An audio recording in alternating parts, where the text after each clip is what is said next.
की जय।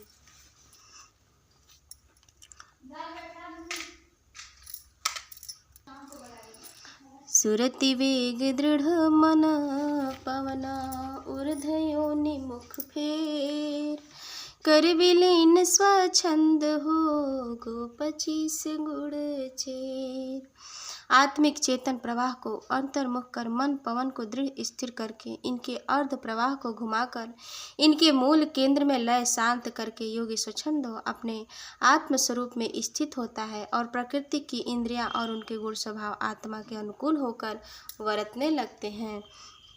मन पवन और सुरति के स्थिर होने से प्रकृति की इंद्रिया स्वामित्व आत्मा के अनुकूल हो वशवर्ती हो जाती हैं। सुरति के ब्रह्म प्रवाह को बंद कर अंदर चलने पर मन पवन की गति स्थिर हो जाती है। सुरति के अंतर्मुख हो जाने पर आत्मा का प्राकृतिक प्रवाह बंद हो जाता है और आत्मा को स्वच्छंदता प्राप्त होती है। यही इस दोहे का अभिप्राय है।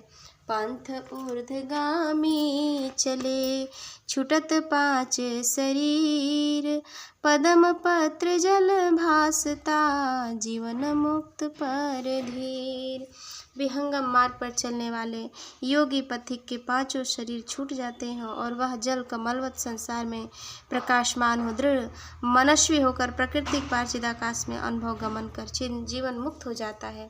आत्मा की शुद्ध अवस्था हंस अवस्था है। हंस अवस्था में योगी जीवन मुक्त होकर संसार में निर्लेप रहता है। बाहरी कर्म व्यवहार को छोड़ देने या संसार की अनासक्ति का विवेक कर वाचक ज्ञान से जीवन मुक्त अवस्था की प्राप्ति नहीं होती। इसके लिए एकमात्र साधन अनुभव पथ विहंगम मार्ग है, जिसे ब्रह्मनिष्ठ सद्गुरुजन जानते हैं। पूर्ण ज्ञान वैराग में साथ होए अभ्यास, उतरे रोंदा धनुष से तीर न लागे पास। पूर्ण ज्ञान वैराग्य के युक्त होने पर ही साधन होता है। जिस प्रकार धनुष से डोरी उतर जाने पर बाण समीप लक्ष्य को नहीं लगता, वैसे ही पूर्ण ज्ञान वैराग्य से विहीन होने पर अभ्यास द्वारा अनुभव लक्ष्य की प्राप्ति नहीं होती। इसलिए ज्ञान वैराग्य के पूर्ण होने पर ही योग अभ्यास का करना चाहिए।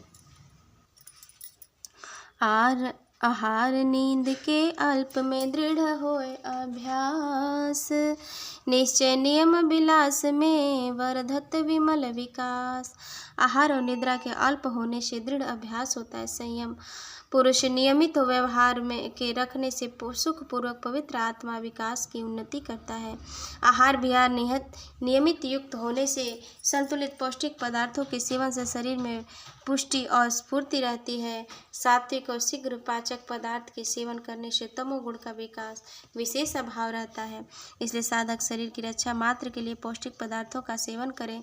संयमी पुरुष की साधन अभ्यास की दृढ़ता पूर्वक करता है और अभ्यास के अंदर अनुभव पर प्राकृतिक चेष्टा या व्यवहार स्वाभाविक अल्प होने लगते हैं। अल्प भोजन और अल्प निद्रा होने से योग्याभ्यास में दृढ़ता होती है और अनुभव प्रकाश प्राप्त करने में सुलभता प्राप्त होती है। योग्याभ्यासी की ऐसी भी स्थिति आ जाती है कि थोड़े काल में वह अपनी निद्रा को पूरा कर लेता है एवं योग की विशेष भूमि में पहुंच जाने पर एक तार 24 घंटे की अखंड समाधि में ब्रह्म सुख को प्राप्त करता है।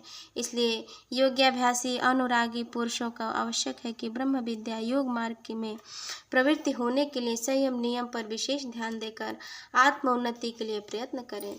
ना के तार आधार परा, पंथ अगम चल संत। मकर तार छोड़े नहीं, जब लक पहुँच न अंत।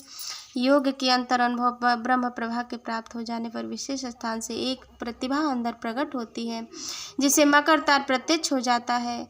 उसी तार के आधार पर संत अपने चिदाकाश के मार्ग पर चलता है। जब तक उस प्रकाश में भूमि की प्राप्ति न हो जाए तब तक उस मकर तार को अंतर्दृष्टि संत न छोड़े, अंतरदृश्य संत न छोड़े। पर ब्रह्म के आकर्षण में आत्मा की सारी शक्ति खींची जाती है। इसलिए आत्म प्रकाश प्राप्त करके चिदाकाश में ब्रह्म प्राप्ति के लिए योगी अंतर्गमन करें, क्योंकि आत्म साक्षात्कार के पश्चात सहज शून्य पार चिदाकाश का मंडल आगे है, जो योगियों का परम धाम और प्रकाश में भूमि है। उसी की प्राप्ति से सच्चिदानंद परम सुख की प्राप्ति होती है, जिससे जीवन आवागमन भव बंधन के दुख से छूटकर अमृत परमानंद को प्राप्त करता है। यही जीवन का लक्ष्य परम प्रभु की प्राप्ति एवं परम कृतज्ञता है। सूक्ष्म शरीर अस्थूल से पृथक न करने की युक्ति, कारण फिर थक करे संत सरल गति मुक्ति। पर शरीर परवेश करा संयम योग विधान, जीते मरता जो जना भक्ति परम विज्ञान।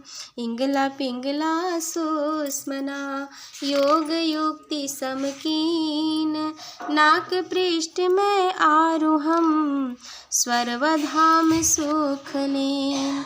मन व प्राण एक साथ में राखो अंतर भेद, मन व पवन पृथक रहे सुरति अधमुख खेद।